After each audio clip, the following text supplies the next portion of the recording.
Dnes slavíme sviatok svätého Rostislava, kňaza Moravského, ktorý bol panovník na Veľkej Morave a ktorý pozval svätého Cyrila a Metoda na Moravu, aby hlásali Božie slovo. Tento chrám byl zasvěcen svatému Rostislavovi, jehož naše místní pravoslavná církev svatořečila v roce 1994. Tenkrát nám napsali patriarcha Konstantinopolský, že zapisuje knížete Rostislava do seznamu všech pravoslavných svatých všech dob, který tam spravují.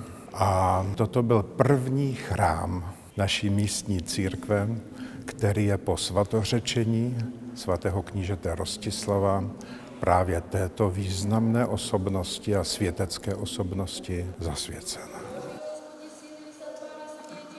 Naša eparchia na Morave nemá v každej cirkevnej obci svoj chrám, ktorý by ľudia postavili, ktorý by sa podobal tej architektúre pravoslavnej, ale veľakrát využívame aj chrámy, ktoré nie sú inou konfesí, inou cirkvou využívané.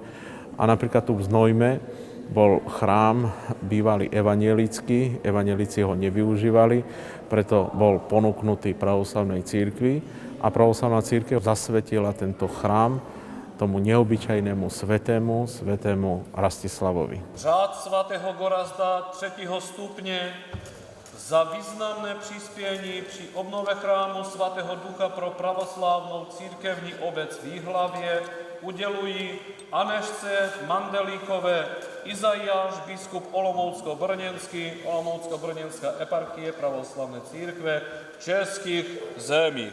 Axios! Svetili sme chrám v Jihlave a na každého sme mysleli, každému sme poďakovali, ale tej najviac dôležitej osobe, ktorá to organizovala, sme na ňu opomenuli a preto tu v Znojme sme dodatočne jej poďakovali a vyznamenali jej žádom svätého Gorazda našej eparchii.